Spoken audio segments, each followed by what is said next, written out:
What happens when life gives you the ultimate chance for revenge, but you choose something better? Picture this. You're wrongfully fired from your job, left with nothing but determination and a dream. 2 years later, you're running your own successful business when your former boss walks through your door, not as a customer, but begging for a job. This is the incredible true story of Marcus Thompson, a man who turned the worst day of his life into the foundation for something extraordinary. What he did next will restore your faith in justice and the power of character. If you believe in second chances and the triumph of the human spirit, you need to hear this story. Like this video if you've ever been underestimated. Subscribe if you believe hard work pays off, and comment below about a time when life surprised you with perfect timing. This story will change how you think about success, forgiveness, and what it truly means to win in life. Main story content.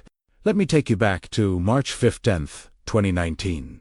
It was a Tuesday morning, and Marcus Thompson was sitting in the break room of Hartwell Manufacturing, eating his usual breakfast of black coffee and a banana. At 52 years old, Marcus had been working at this factory for nearly 18 years. He wasn't just an employee, he was the backbone of the maintenance department. The guy everyone called when something broke down and needed fixing fast. Marcus had started at Hartwell right out of technical school, back when his hair was still thick and his back didn't ache every morning. He'd worked his way up from entry-level maintenance assistant to senior technician, earning the respect of his co-workers and, he thought, his supervisors. He'd missed maybe 10 days of work in 18 years, always showed up early, stayed late when needed, and took pride in keeping those machines running smoothly. But that Tuesday morning was about to change everything. "Thompson, Mr. Hartwell wants to see you in his office." Now, the voice belonged to Janet, the stern-faced secretary who'd been delivering bad news to employees for longer than most people had been working there. Her tone told Marcus everything he needed to know.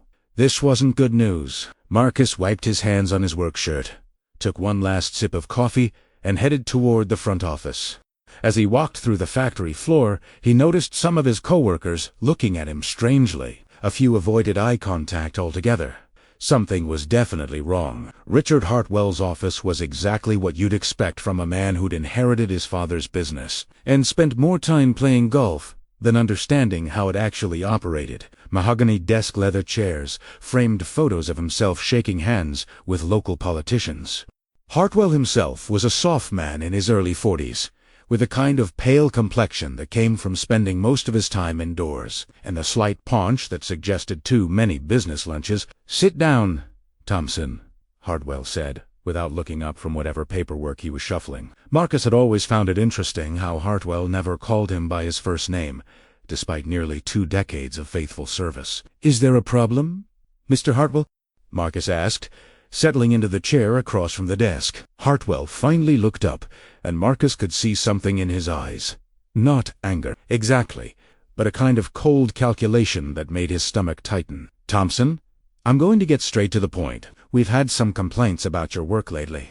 Quality issues. Some of the newer machines haven't been maintained to our standards." Marcus felt like he'd been punched in the gut. "Sir, I don't understand. Which machines? I keep detailed maintenance logs on everything. If there's been a problem, why wasn't I told so I could fix it?" "That's just it, Thompson. We can't afford to have problems that need fixing. We need prevention, not reaction. We've decided to go in a different direction with our maintenance department." The words hung in the air like smoke. Marcus felt his 18 years of loyalty, his perfect attendance record, his reputation as the guy who could fix anything, crumbling around him. "Are you firing me, Mr. Hart?" "We're letting you go. Effective immediately. Janet has your final paycheck and severance. We'll need your keys and ID badge." Marcus sat there for a moment, trying to process what was happening. "Can I ask what complaints?" "From who? I've never had a single written warning in 18 years. Hartwell's face hardened. "Thompson, we don't owe you an explanation. The decision has been made. Please collect your personal items and leave the premises." As Marcus walked back through the factory floor, carrying the small cardboard box that contained his coffee mug, a few personal photos, and his worn work gloves, he could feel every eye on him. Some of his coworkers looked sympathetic, others just looked uncomfortable. Nobody said anything. Tom Rodriguez, who'd worked alongside Marcus for 12 years, caught up with him in the parking lot. "Marcus, man, I am so sorry. This is complete garbage." "What did you hear, Tom?" Tom looked around nervously. "Look, I probably shouldn't say anything, but word is that Hartwell's nephew just finished some kind of technical program. Fresh out of school, you know, and he's been asking about opportunities here." The pieces clicked into place for Marcus. It wasn't about his performance. It never had been. It was about making room for family. And at 52 years old, Marcus was just an expensive employee who could be replaced with someone younger and cheaper. "Has there been any actual problems with my work?" Marcus asked. "Are you kidding me? You're the best maintenance guy we've ever had. Half the guys in there don't even know how to do basic repairs without calling you first. This place is going to fall apart without you." But knowing the truth didn't make it any easier. Marcus drove home that afternoon in a daze, trying to figure out how he was going to tell his wife Susan that after 18 years of steady employment, he was suddenly unemployed. Susan Thompson was a remarkable woman. At 49, she worked as a nurse at the local hospital, pulling 12-hour shifts, and somehow still managing to keep their household running smoothly. When Marcus walked through the front door at 2:30 in the afternoon carrying a cardboard box, she knew immediately what had happened. "Oh, honey," she said, setting down the medical journal she'd been reading and walking over to embrace him. "What did they say?" Marcus told her everything. The vague complaints, the lack of documentation, his suspicion about Hartwell's nephew. Susan listened without interrupting, her arm around his shoulders. "You know what this is, don't you?" she finally said. "Yeah, I know. So, what are we going to do about it?" "That Castion." "What are we going to do?" Stuck with Marcus. Not what are you going to do, or how are we going to survive, but what are we going to do, even in the worst moment. Susan saw them as a team. The first few weeks were rough. Marcus applied for unemployment benefits, started sending out resumes, and tried to stay positive. But the job market for 52-year-old maintenance technicians wasn't great, especially in their small town. Younger guys were willing to work for less money, and companies weren't particularly interested in hiring someone who might retire in 10 or 15 years. After 2 months of rejections and increasingly depressing job interviews, Marcus was sitting at their kitchen table, staring at another rejection email on his laptop, when Susan came home from her shift. "Rough day?" she asked. Though she already knew the answer from his expression, they went with someone younger. Again, Susan poured herself a glass of water and sat down across from him. "Marcus, can I ask you something?" "Sure." "In all the years you've been working, what's the thing you've enjoyed most?" Marcus thought about it. "I guess, fixing things. Taking something that's broken and making it work again. There's something satisfying about that." "And what's the thing you've enjoyed least?" "Dealing with management that doesn't understand what we actually do. Making decisions based on politics instead of what's best for the business." Susan smiled. "So what if you didn't have to deal with bad management?" "What do you mean?" "What if you were the management?" Marcus looked at her like she'd suggested they move to Mars. "Susan, I'm a maintenance guy. I don't know anything about running a business. You know more than you think. You know what it's like to be an employee. You know what motivates people, what frustrates them. You know the difference between good leadership and bad leadership because you've experienced both." They talked late into the night about possibilities. Marcus had always been a good cook. It was one of his hobbies, something he did to relax after long days at the factory. He'd grown up helping his grandmother in her kitchen, learning to make everything from scratch, understanding how flavors worked together. "Remember when your grandmother used to run that little diner?" Susan asked. Marcus smiled at the memory. Grandma Rose's place had been a fixture in their neighborhood for 30 years. Nothing fancy, just good, honest food, served by people who cared about their customers. Marcus had spent countless hours there as a kid, watching his grandmother work her magic in the kitchen. That was different times. "Susan, everything's corporate now. Food trucks, chain restaurants. How's a little independent place supposed to compete? By being what the chains can't be personal, authentic, real." Over the next few weeks, the idea began to take shape. They started researching what it would take to open a small restaurant. Not a fancy place. They didn't have that kind of money, but a neighborhood spot where people could get a good meal at a fair price. The more they looked into it, the more excited Marcus became. This could be something that was entirely his, where he could create the kind of workplace he'd always wished he'd had, where employees were treated with respect, where hard work was recognized, where people could build something together. They found a small space in downtown Millerville that had been empty for 6 months. It was in rough shape. The previous restaurant had closed during the pandemic, and the owner was desperate to find a tenant. The rent was affordable, barely, and with Marcus's severance money and some careful budgeting, they might be able to make it work. The space needed everything: new kitchen equipment, dining furniture, a complete cleaning and renovation. Marcus threw himself into the project with the same determination he'd brought to maintaining those factory machines. He worked 16-hour days, learning about food service regulations, figuring out suppliers, designing a menu that would showcase the kind of home-style cooking his grandmother had taught him. Susan pitched in whenever she wasn't at the hospital, helping with paperwork, researching vendors, and offering moral support when Marcus hit inevitable roadblocks. Their teenage daughter, Kelly, home from college for the summer, helped paint walls and set up dining tables. The hardest part was the menu. Marcus wanted to offer food that was both familiar and special, the kind of meals that reminded people of home, but prepared with care and attention you couldn't get from a chain restaurant. He settled on a mix of classic American comfort food, with a few dishes that reflected his own family's heritage. The signature item became Grandma Rose's meatloaf, a recipe that had been passed down through 3 generations, served with real mashed potatoes and green beans that were never frozen. He also offered what he called the working man's breakfast: 2 eggs any style, thick-cut bacon, hash browns, and toast, served all day long because he remembered too many times when his factory schedule meant eating breakfast food at 2 p.m. They decided to call the place Second Chances Cafe. The name reflected Marcus's own journey, but it also represented what he wanted the restaurant to be: a place where people could get a fresh start on their day, where the food and atmosphere reminded them that good things were still possible. Opening day was September 15, 2019, exactly 6 months after Marcus had been fired. They'd managed to hire 3 part-time employees: Maria, a single mother who'd been laid off from her job at the department store; Jake, a college student who needed flexible hours; and Dorothy, a retired teacher who wanted something to keep her busy and engaged. Marcus was terrified. He'd invested everything they had into this venture, and he had no idea if anyone would actually show up. He'd put an ad in the local paper and posted on Facebook, but marketing wasn't exactly his strong suit. At 6 a.m., Marcus unlocked the front door and flipped the open sign. For the first hour, nobody came. He started to panic, imagining empty tables and wasted food, his savings disappearing into a business that nobody wanted. Then Tom Rodriguez walked through the door. "I heard through the grapevine that you'd opened a place," Tom said, grinning.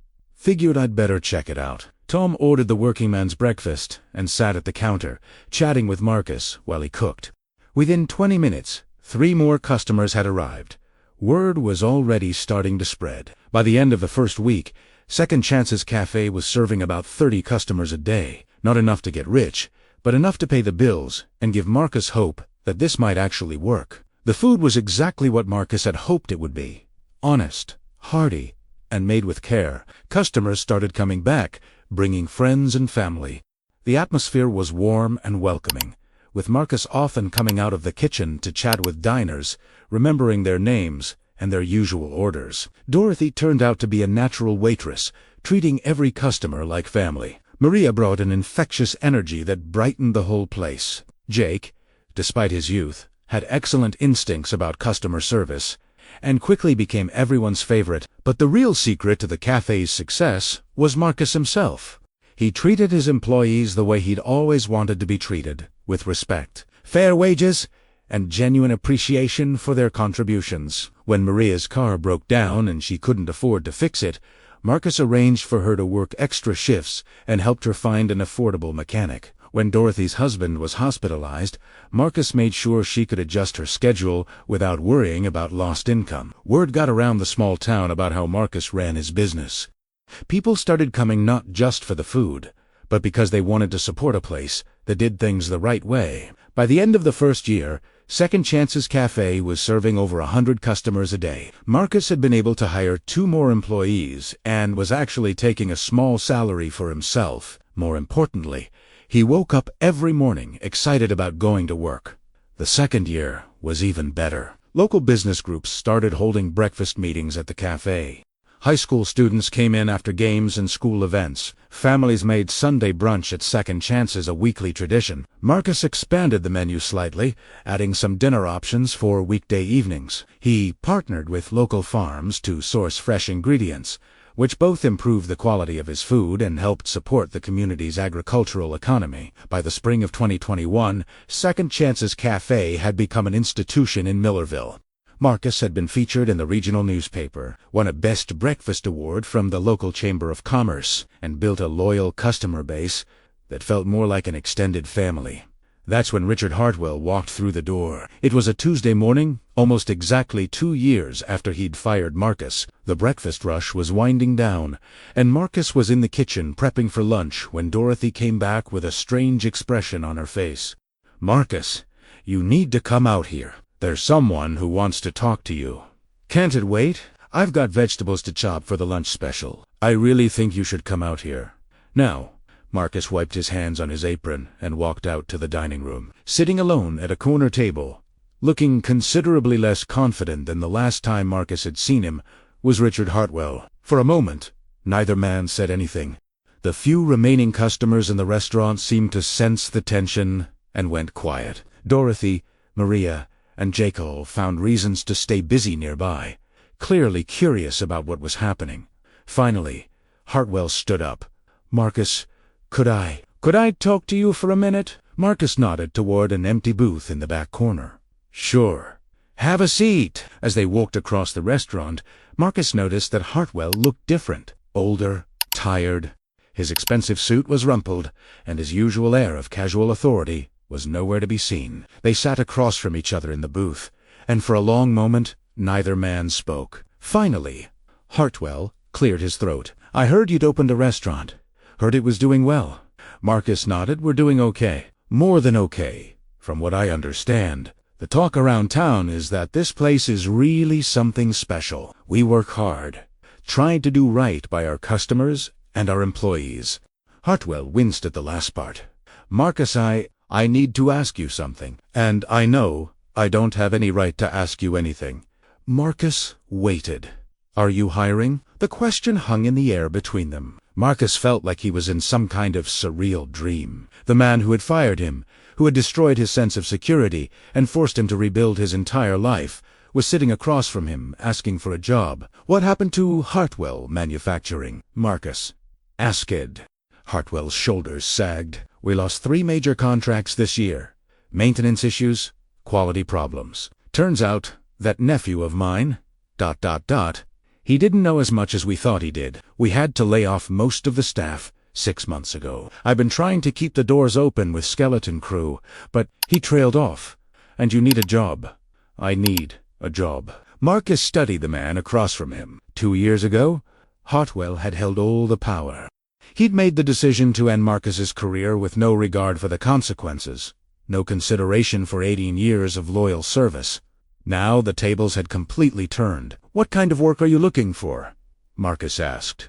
"Anything. I know I don't have restaurant experience, but I'm willing to learn. I can wash dishes, bus tables, whatever you need." Marcus thought about all the times he'd fantasized about this moment. In the darkest days after being fired, when rejection letters piled up and his savings dwindled, he'd imagined what he'd say if Richard Hartwell ever came to him begging for help. The scenarios usually involved telling Hartwell exactly what he thought of him and his management style, maybe throwing in a few choice words about loyalty and respect. But sitting there now, looking at this broken man who had clearly lost everything, Marcus felt something he hadn't expected. Compassion. "Richard," Marcus said, using his first name for the first time in nearly 20 years. "Can I ask you something?" "Of course. Do you understand why you're here right now? Why your business failed and mine succeeded?" Hartwell looked down at his hands. "I think so." "Tell me." "Because I didn't know how to treat people. I thought employees were just ... expenses. Things to be managed and controlled. You built a team. You created a place where people want to work, where they care about the business because they know you care about them. Marcus nodded. And if I hired you, how would I know you'd learn that lesson? Because I've lost everything by not understanding it. My business, my reputation, my savings. I spent 2 years watching this place succeed while my company fell apart, and it finally dawned on me what the difference was. Marcus was quiet for a long moment, thinking. Finally, he said, I need someone to help with prep work in the mornings. For M2 5 days a week. It's minimum wage to start, no benefits for the first 90 days. You'd be working under Maria, who's my kitchen supervisor. She's 28 years old and has more restaurant experience than you do. Can you handle taking direction from someone that young? Hartwell nodded eagerly. Yes, absolutely. It's hard work. Physical. Your hands will get cut up. Your back will hurt.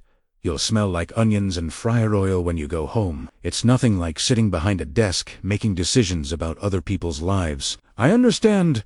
And Richard, Marcus waited until Hartwell met his eyes. If you ever treat any of my employees the way you treated me, you're gone immediately. No warnings, no second chances.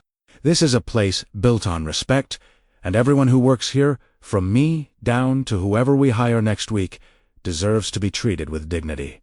Can you commit to that? Yes, I swear to you, Marcus. I've learned my lesson. Marcus extended his hand across the table. Be here tomorrow at 4 a.m. Maria will show you what needs to be done. As Hartwell shook his hand, Marcus could see tears in the man's eyes. Thank you, Marcus. I know I don't deserve this. Nobody deserves to be out of work. Everybody deserves a chance to prove they can do better. The next morning, Richard Hartwell showed up at 3:55 a.m., wearing jeans and an old t-shirt, ready to work. Maria, who had been skeptical when Marcus told her they were hiring his former boss, was pleasantly surprised by how willing Hartwell was to listen and learn. It wasn't easy for Hartwell. The work was physically demanding, and he made plenty of mistakes in those first few weeks. But he kept showing up, kept trying, and gradually started to find his rhythm. The other employees were initially suspicious. They all knew the story of how Marcus had been fired, but Hartwell's obvious humility and genuine effort to contribute won them over. He never complained about the work, never tried to assert authority he didn't have, and always showed up on time. After a month, Marcus noticed that Hartwell was starting to understand the rhythm of the kitchen, anticipating what needed to be done rather than just following instructions. He was also developing relationships with the other staff, particularly Jakes, who had taken it upon himself to teach Hartwell some of the finer points of food prep. You know, Maria told Marcus one morning after Hartwell had left, he's actually not bad at this, and he really seems to get what we're trying to do here.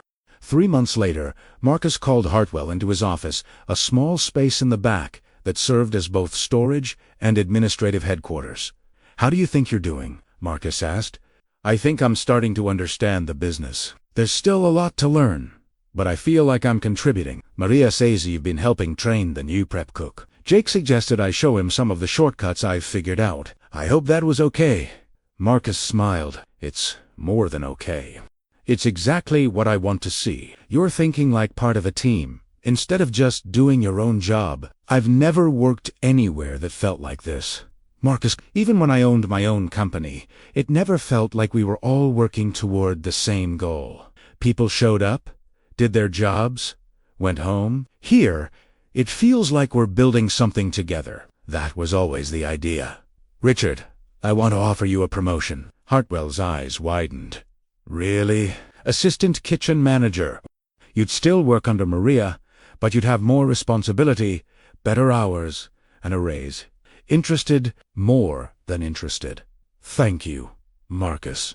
This means everything to me. Over the next year, Richard Hartwell became one of Marcus's most reliable employees. He worked hard, treated everyone with respect, and brought a maturity and perspective that complemented the energy of the younger staff. He also brought something else, a deep appreciation for the opportunity he'd been given.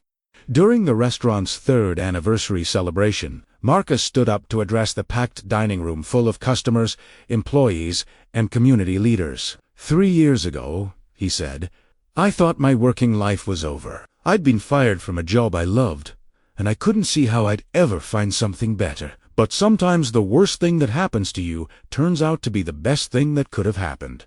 He looked around the room at all the faces, customers who had become friends, employees who had become family, community members who had supported his dream from the beginning. Second Chances Cafe isn't just about the food, though I hope you think that's pretty good, he continued, drawing laughs from the crowd. It's about the idea that everyone deserves an opportunity to prove what they can do.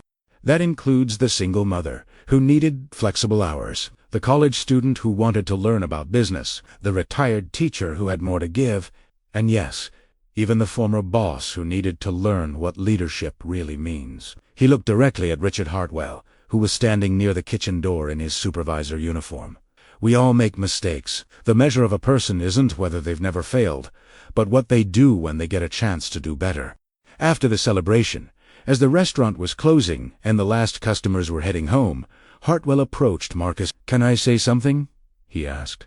"Of course. I've been thinking about that day when I fired you. I told myself it was a business decision, that it was nothing personal. But the truth is, it was personal. You represented everything I felt insecure about. You understood the business better than I did. People respected you more than they respected me. And you had something I never learned how to have." "What's that?" "Character. Integrity. The ability to make people want to follow you instead of having to force them to." Marcus nodded. "Those aren't things you're born with, Richard. They're things you learn by making mistakes and choosing to do better next time. Do you think I'm learning?" Marcus looked around the restaurant at the clean tables, the satisfied customers finishing their meals, the staff working together like a well-oiled machine. He thought about all the people who had found opportunities here, all the families who had been fed, all the moments of community that had been created in this small space. "I think you're exactly where you need to be," Marcus said, "and I think tomorrow is going to be even better than today." As they turned off the lights and locked up the restaurant, Marcus reflected on the journey that had brought him here. Getting fired had been one of the most painful experiences of his life, but it had also been the push he needed to discover what he was really capable of. He'd learned that success wasn't just about personal achievement, it was about lifting others up, creating opportunities, building something that made the community stronger. He'd learned that forgiveness wasn't about forgetting the past, but about choosing to focus on the future. Most importantly, he'd learned that everyone, including former bosses who make terrible decisions, deserves a second chance to prove they can do better. Second Chances Cafe continued to thrive, becoming not just a restaurant, but a symbol of what was possible when people were willing to see the best in each other. And every morning, when Marcus unlocked the doors and prepared for another day of serving his community, he was reminded that sometimes the best revenge is simply living well and helping others do the same. The story of Marcus Thompson and Richard Hartwell became legendary in Millerville, not because of the dramatic reversal of fortune, but because of the grace and wisdom both men showed in handling their second chance. It reminded everyone who heard it that redemption is always possible, forgiveness is always available, and the measure of a person's character is found not in their mistakes, but in what they do when given the opportunity to make things right. Years later, when young entrepreneurs would ask Marcus for advice about starting their own businesses, he would always tell them the same thing. Success isn't about getting revenge on the people who wronged you. It's about building something so good, so meaningful, that it transforms everyone it touches, including yourself. And in the end, that transformation of Marcus from bitter employee to compassionate leader, of Hartwell from arrogant boss to humble teammate, of a small restaurant into a cornerstone of community, that was the real victory. It proved that second chances, when handled with wisdom and grace, can create something far more valuable than any revenge could ever provide. The transformation didn't stop there. As Second Chances Cafe entered its fourth year, Marcus began to realize that what they had built was bigger than just a successful restaurant. It had become a model for how businesses could operate when they put people first. Local business schools started bringing students to visit the cafe, using it as a case study in ethical leadership and sustainable business practices.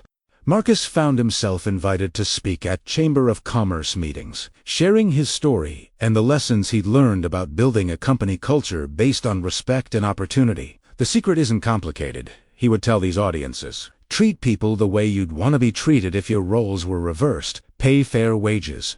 Provide opportunities for growth, and never forget that your employees are human beings with lives and dreams outside of work. Richard Hartwell, meanwhile, had become living proof of the cafe's philosophy. His transformation from entitled boss to dedicated team member was so complete that new employees often had no idea about his past. He had earned his place through hard work and genuine commitment to the team's success. One particularly busy Saturday morning, as the breakfast rush was in full swing, a new customer walked into the cafe. Marcus was expediting orders in the kitchen when Dorothy came back with a concerned expression. "Marcus, there's someone here asking for you," says he's from the Department of Labor. Marcus felt his stomach drop. Government inspectors were every restaurant owner's nightmare, especially unannounced visits. He wiped his hands, checked that everything in the kitchen was running smoothly, and went out to meet the inspector. The man was middle-aged, wearing a rumpled suit, and carrying a briefcase that had seen better days. He introduced himself as David Chun from the State Labor Department. "Mr. Thompson, I'm here following up on a complaint that was filed about workplace conditions and wage violations at this establishment." Marcus felt the blood drain from his face. "A complaint? From who?" "I can't reveal that information, but I need to conduct a full inspection of your records, interview your employees, and review your workplace practices." For the next 3 hours, Inspector Chun went through everything with a fine-tooth comb. He reviewed payroll records, checked timesheets, interviewed each employee privately, and examined every aspect of how the restaurant operated. Marcus tried to stay calm, but his mind was racing. Who would have filed a complaint? He was scrupulous about following labor laws, paid above minimum wage, provided benefits, and had never had a single employee complaint in 4 years. When the inspection was complete, Inspector Chun asked to speak with Marcus privately in the office. "Mr. Thompson, I have to tell you, in 15 years of doing this job, I've never seen anything like what you've built here." Marcus braced himself for bad news. "Every single one of your employees spoke about this place like it was family. Your wage records show you're paying well above minimum wage. Your benefits package is better than companies twice your size, and your safety protocols are textbook perfect. So what was the complaint about?" Inspector Chun smiled. "That's the interesting part. The complaint came from someone claiming you were exploiting workers and creating an unsafe work environment. But after spending the morning here, I can tell you that whoever filed that complaint has never actually set foot in this restaurant." "What do you mean?" "Everything they described. The low wages, the poor conditions, the hostile management. It's the complete opposite of what actually exists here. Either someone has seriously outdated information, or they filed a false complaint based on assumptions." Marcus felt a mix of relief and anger. "Do you have any idea who might do something like that?" "I can't tell you who filed the complaint, but I can tell you that it came from someone who claimed to be a former employee. Someone who said they worked here 2 years ago and were treated unfairly." Marcus's mind immediately went to the only employee who had left under less than ideal circumstances. Tommy Walsh, a young man who had been fired for consistently showing up late and having a bad attitude with customers. But that had been over a year ago, and Marcus had tried to handle the situation fairly, giving Tommy multiple warnings before finally letting him go. "Whoever it was," Inspector Chun continued, "they did you a favor. My report is going to highlight this restaurant as an example of best practices in employee relations. You should be proud of what you've accomplished here." After Inspector Chun left, Marcus gathered his staff to let them know what had happened. He was honest about the complaint and the inspection, but he also wanted them to know how proud he was of the workplace they had created together. "I know it was stressful having an inspector here," he said, "but I want you all to know that he was impressed by what he saw. Not just our record-keeping or our safety procedures, but how we treat each other. That's something we've all built together." Maria raised her hand. "Marcus, do you think it was Tommy who filed the complaint?" Marcus had been wondering the same thing. "I don't know. And honestly, it doesn't matter. What matters is that we know we're doing things the right way." But Richard Hartwell had a different perspective. After the meeting, he approached Marcus privately. "I think I know who filed that complaint," he said. "Who?" "Me. Or rather, the old me." Marcus looked confused. "Not literally," Hartwell explained. "But I've been thinking about it, and Tommy Walsh reminds me a lot of how I used to think.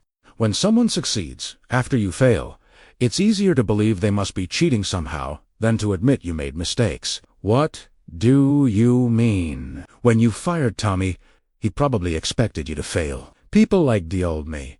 We don't understand how businesses can succeed by treating employees well. So when your restaurant kept thriving, he probably convinced himself it had to be because you were exploiting people or cutting corners. Marcus nodded slowly. That's a pretty cynical way to look at the world. It was my way of looking at the world for a long time. It's easier than admitting you don't know how to lead people properly. This conversation led Marcus to think more deeply about the broader impact of what they were doing at Second Chances Cafe. They weren't just serving food or providing jobs, they were demonstrating a different way of doing business. But that also meant they would inevitably face criticism from people who were threatened by their success or couldn't understand their methods. A few weeks later, Marcus decided to take a proactive approach. He reached out to Tommy Walsh through mutual friends and invited him to come in for a conversation. Tommy was reluctant at first, but eventually agreed to meet. He showed up on a quiet Tuesday afternoon, looking uncomfortable and defensive. "I suppose you want to yell at me about the complaint," Tommy said as soon as he sat down. "Actually, I wanted to understand why you felt the need to file it," Marcus replied calmly. Tommy shifted in his seat. "Look, I heard you were doing really well, and I just ... I couldn't believe it was legit. Nobody treats employees the way you claim to treat them. Have you ever worked somewhere that treated you well?" "No. Every job I've had, management treats you like garbage. They pay as little as they can get away with. They don't care if you're sick or have family problems, and they fire you the second it's convenient." Marcus felt a wave of sadness for the young man. "Tommy, when I let you go, it wasn't personal. But you were consistently late. You argued with customers, and you seemed uninterested in being part of the team. I gave you several chances to improve." "Yeah, well, I figured you were just looking for an excuse to get rid of me anyway." "That's what bosses do. Is that really what you think of me?" Tommy looked uncomfortable. "I don't know. Maybe not. But that's been my experience everywhere else." Marcus made a decision that surprised even himself. "Tommy, what are you doing for work now?" "Bouncing between different jobs. Nothing steady. Are you interested in learning how a business can actually treat people well?" Tommy looked suspicious. "What do you mean?" "I mean, maybe you filed that complaint because you've never actually seen a workplace that operates with integrity. Maybe you should experience it firsthand." "Are you offering me my job back?" "I'm offering you a chance to see what you missed the first time. But it would be different now. You'd start at the bottom. You'd have to prove you've changed, and there would be zero tolerance for the attitude problems you had before." Tommy sat quietly for a long moment. "Why would you do that?" "I tried to cause trouble for you, because I think you filed that complaint out of ignorance, not malice, and because everyone deserves a chance to learn better." It took Tommy 3 weeks to decide, but eventually he came back to work at Second Chances Cafe. This time, he approached the job differently. He showed up on time, listened to instruction, and gradually began to understand what he had missed during his first stint there. The other employees were initially skeptical. They all knew why. Tommy had been fired the first time. But Marcus's faith in second chances had created a culture where redemption was always possible. Within a few months, Tommy had become a solid contributor to the team. "I get it now," he told Marcus during a quiet moment one afternoon. "When I worked here before, I thought you were just another boss trying to get as much work out of me as possible. I didn't understand that you actually cared about whether I succeeded." "What's different now?" Marcus asked. "I've worked at 5 different places since you fired me. Every single one of them was exactly what I expected. Low pay, no respect, management that treated us like we were disposable. Coming back here, I can see the difference. You built something special." The Tommy Walsh situation became another chapter in the Second Chances Cafe story, reinforcing the idea that people's perspectives could change when they were exposed to better examples of how things could work. But the real test of the restaurant's philosophy came during the pandemic in 2020, when government restrictions forced many restaurants to close or severely limit their operations. Marcus faced the most difficult decisions of his business career. With dining room capacity limited to 25%, takeout orders became the restaurant's lifeline. But even with a Paycheck Protection Program and other government assistance, money was tight. Many restaurants were laying off staff or cutting hours dramatically. Marcus called a meeting with all his employees to discuss their options honestly. "I'm not going to sugarcoat this," he said. "The next few months are going to be challenging. We're going to have to adapt quickly, work differently, and probably all make some sacrifices to keep this place running." "What kind of sacrifices?" Maria asked. "I'm going to cut my own salary to nothing for the foreseeable future. Susan is picking up extra shifts at the hospital to help cover our household expenses. But I want to keep all of you employed if at all possible." Richard Hartwell raised his hand. "Marcus, if you need to cut some positions, I volunteer to step down. Everyone else here has families that depend on this income more than I do." "That's generosity, Richard. But I have a different idea. What if we all worked together to reinvent how we operate?" Over the next several weeks, the Second Chances Cafe team transformed their business model. They developed a robust takeout and delivery system, created family meal packages that provided value for customers stuck at home, and even started offering virtual cooking classes where Marcus would teach people to make some of their favorite cafe dishes at home. Dorothy, despite being in the highest risk category for COVID-19 due to her age, insisted on continuing to work, though she transitioned to primarily handling phone orders and managing the takeout operation. Jake, who was taking college classes online, became their social media manager, helping spread the word about their new services. Richard Hartwell proved invaluable during this period. His business background, combined with his hard-earned understanding of restaurant operations, made him perfect for managing the logistics of their expanded delivery operation. The pandemic also revealed the strength of the community relationships the cafe had built over 4 years. Regular customers made a point of ordering takeout several times a week, often ordering more than they needed just to support the restaurant. Local businesses placed large orders for their employees working from home. The high school football team, whose season was canceled, organized a fundraiser where they sold Second Chances Cafe gift cards to raise money for both the team and the restaurant. By the time restrictions were lifted and dining rooms could reopen fully, Second Chances Cafe had not only survived, but had actually grown its customer base. The pandemic had forced them to innovate, but it had also demonstrated the loyalty and community support they had built through years of treating people well. "You know what I learned during the pandemic?" Marcus said to Susan one evening as they were walking through downtown Millerville. "It's not enough to just treat your own employees well. You have to be part of something bigger." When we needed help, the whole community stepped up because they knew we'd been there for them. "What do you mean?" "All those times we donated food to the school fundraisers, or stayed open late for the hospital staff during shift changes, or hired people when other places wouldn't give them a chance. That wasn't just good business, it was building relationships. And when we were in trouble, those relationships saved us." As they walked past the cafe, they could see through the windows to where Richard was training a new employee on the closing procedures. Tommy was wiping down tables while chatting with Maria about her plans to start taking business classes at the community college, something Marcus was helping her pay for. "Sometimes I wonder what would have happened if Hartwell hadn't fired you," Susan said. Marcus thought about it. "I probably would have worked there until I retired, gotten a gold watch and a small pension, and never known what I was capable of building. Getting fired was the best thing that ever happened to me, even though it didn't feel like it at the time." Do you think Richard feels the same way about losing his business? I hope so. Oh, peso. He's certainly a better person now than he was when he was my boss. But more importantly, he's happier. When you're building something with other people instead of just trying to control them, work becomes meaningful in a way it never was before. By 2022, Second Chances Cafe had become more than a restaurant. It had become a symbol of what was possible when businesses operated with integrity and compassion.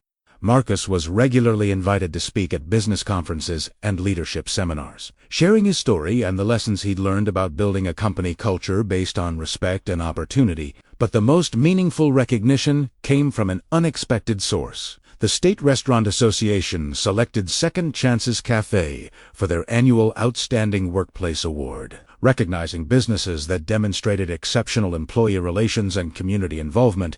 At the awards ceremony, Marcus was asked to give a speech about his philosophy of business leadership. He looked out at the audience of restaurant owners and managers, many of whom were probably facing the same challenges he had dealt with over the years. 5 years ago, he began, I thought success in business was about efficiency, profit margins, and staying competitive. I measured everything in numbers. food costs, labor percentages, customer counts. And while those things matter, I learned that they're not what makes a business truly successful. He paused, thinking about all the people whose lives have been touched by Second Chances Cafe. Real success is measured in the opportunities you create for other people. It's measured in the community relationships you build, the positive changes you make in people's lives, and the example you set for how things can be done better. He looked toward the back of the room, where his entire staff was sitting at a table, all dressed up for the occasion and beaming with pride. The people who work with me, not for me, but with me, they're the reason this award exists. They're proof that when you treat people with respect and give them opportunities to grow, they'll build something amazing together. After the ceremony, as the Second Chances Cafe team was celebrating at their table, Richard Hartwell pulled Marcus aside. "I need to tell you something," he said. "This award, this recognition, it means more to me than any business success I ever had when I owned my own company. Why? Because back then, success was just about me, my profit, my reputation, my achievements. This is different. This is about all of us succeeding together, and it's about knowing that we've made a positive difference in people's lives." Marcus nodded. "That's what second chances are really about, Richard. Not just getting another opportunity, but learning to see success differently. I want you to know that working here, learning from you, it's changed everything about how I understand leadership and business. If I ever get another chance to run a company, I'll do it completely differently because of what I've learned here." "You might get that chance sooner than you think," Marcus said with a smile. "What do you mean?" "I've been thinking about expanding. Maybe opening a second location or starting a consulting business to help other restaurants implement better employee practices. I'm going to need someone with business experience who understands our philosophy." Richard's eyes widened. "Are you serious?" "Dead serious. But it would mean taking on more responsibility, making tough decisions, and being a leader who puts people first. I think you're ready for that." "I know I am. And I know I'll never make the same mistakes I made before." As the evening wound down and the Second Chances Cafe team prepared to head home, Marcus reflected on the incredible journey that had brought them all together. A wrongful termination had led to the creation of something far more meaningful than just a successful restaurant. It had become a demonstration of how businesses could operate when they put humanity first. The story of Second Chances Cafe proved that the best revenge against unfair treatment isn't getting even. It's building something so positive, so meaningful, that it transforms everyone it touches, including the people who wronged you in the first place. And as Marcus looked around at his team, former employees who had become partners, competitors who had become collaborators, and strangers who had become family, he knew that every challenge, every setback, and every moment of doubt had been worth it to create this community of people committed to lifting each other up. The second chances they had all given each other had multiplied into hundreds of opportunities for customers, employees, and community members to experience what business could be when it was done right. And that, Marcus realized, was the most valuable thing they had built.